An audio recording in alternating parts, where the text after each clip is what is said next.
Ketika suatu saat Kiai Imad mempercayai, bahkan dengan tegas dia mempublikasikan keterangan bahwa ada Mufti Yaman Syamsuddin bin Syarafuddin membatalkan nasabah Alawi, padahal itu dari akun Facebook palsu.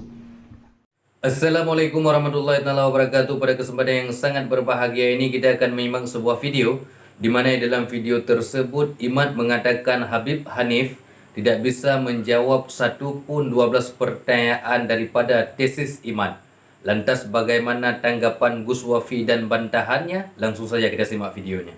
Kemudian kesimpulan Mas Hanif Alatas itu tidak satu pun bisa menjawab 12 pertanyaan daripada tesis saya.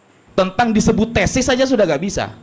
Nah, di sini Al-Fakir ingin memberitahukan kepada para netizen bahwa orangnya saja andaikan kita ajukan ke dosen ditolak oleh dosen. Kenapa? Karena karyanya ini sangat banyak yang bertentangan dengan standar-standar ilmiah. Ini beneran. Al-Fakir di pesantren dulu jurusan tafsir hadis, Ustaz.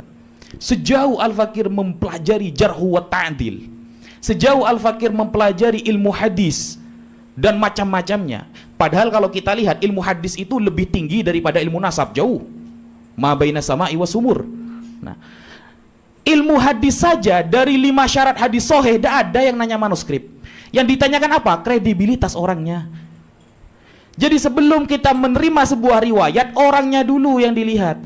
Kalau orangnya sudah hasil comot-comot Google, pendapat ulama ditolak, tidak pernah ada ketikan fikoh dari siapapun, tidak pernah ada julukan mausuk dari siapapun, tidak pernah. Ya.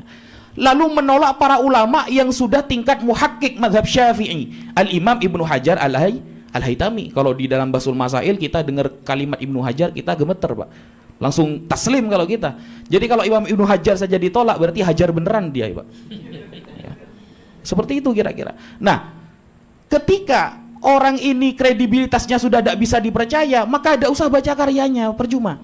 Al-Imam Al-Khatib Al-Baghdadi punya kitab Al-Faqih wal Mutafaqih. Beliau mengatakan man ta'allama minal awraq yuqalu lahu sahafi falaysa bi'alim. Orang yang hanya belajar dari buku tidak bisa disebut alim, itu hanya sahafi, tukang-tukang buka buku. Wa innamal ilmu bita'allum min afwahil ulama. Ilmu itu bisa didapatkan langsung talaki dari lisan para ulama. Pernahkah dia belajar ilmu nasab? Pernahkah punya guru ilmu nasab? Pernahkah tercatat dalam sejarah dia pernah daftar dari jadi nasabah? Kalau nasabah BRI mungkin iya. Kalau nasabah bermakna ulama nasab, tidak ada, Pak. Tidak ada. Kenapa? Karena ini menjadi standar. Islam itu asbabul ilmi thalathatun, kan begitu kan? Sebab-sebab kita dapat tahu kepada sebuah kebenaran ada 3. Yang nomor 2 kata Imam As-Safaraini dalam kitab Lawami'ul Anwar adalah khabarus shadiq, kabar yang pasti benar. Kabar yang pasti benar dilihat dari apa? Kredibilitas orangnya. Kalau orangnya sudah tidak meyakinkan, ngapain kita percaya sama omongan apalagi karyanya? Dari dulu seperti itu. Kita kalau diajari hadis, yang pertama ittisalus sanad, orangnya yang dibahas. Yang kedua adalatur rawi, orangnya yang dibahas. Yang ketiga ad-dhabt, dhabt sodr, dhabt kitab, orangnya lagi yang dibahas. Yang keempat syad, tidak bertentangan antara rawi yang fikoh dengan yang lebih fikoh, orangnya lagi yang dibahas. Yang kelima tidak terjadi ilat, ngomongnya agak ngawur, orangnya lagi yang dibahas. Tidak ada hadis itu. Mana manuskripnya yang lebih tua dari Sahih Bukhari? Mudhyar, Pak. Hadis-hadis Sahih itu mudhyar, jangan diadik gitu itu. Kenapa? Karena bisa hilang semua. Nah, kenapa kemudian ilmu nasab yang jauh di bawahnya ilmu hadis kemudian sok-sokan mau nanya manuskrip kitab sezaman? Dan orang pertama kali yang melanggar tentang aturan sezaman adalah Kiai Imaduddin sendiri. Kita buktikan. Ketika Kiai Imaduddin ingin memindah nasab Sunan Gunung Jati, saudara, yang awalnya beliau memiliki manuskrip tahun 1033, beliau manuskripnya tahun 1033, mau dipindah dari Ubaidillah kepada Musa Al-Kadzim. Musa Al-Kadzim wafatnya tahun 183 Hijriah. Antara 183 mau dinaikkan ya kepada 1033 yang berarti abad 11 awal, itu terpaut 850 tahun. Coba kita tanya, mana manuskrip zamannya? 850 tahun terpaut, kita tunggu sampai kita poligami semua. Gak mungkin bisa, saudara, gitu. Kan mending balik ke Ubaidillah 550 tahun kan, dipindah ke Musa Al-Kadzim jadi 850. Seperti itu. Jadi ketika dia menetapkan syarat kitab sezaman, maka dialah orang pertama kali yang melanggar aturan itu sendiri. Atau ketika dia menjelaskan Al-Imam Ali Al-Uraidi punya anak yang bernama Muhammad yang wafat pada tahun 230 Hijriah, punya anak lagi yang bernama Isa wafat pada tahun 270 Hijriah, tapi berdalil pakai kitab abad ke-6, kan luwet. Yang dipakai Tahdzibul Ansab, yang dipakai Al-Syajarah Mubarakah abad ke-5 ke-6, yang dihukumi adalah orang abad ke-3. Kan dilanggar sendiri berarti aturan kitab sezamannya.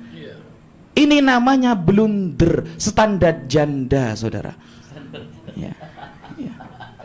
Memberi aturan tapi dilanggar sendiri. Makanya tidak heran ketika suatu saat Kiai Imad mempercayai, bahkan dengan tegas dia mempublikasikan keterangan bahwa ada Mufti Yaman Syamsuddin bin Syarafuddin membatalkan nasab Ba'alawi, padahal itu dari akun Facebook palsu.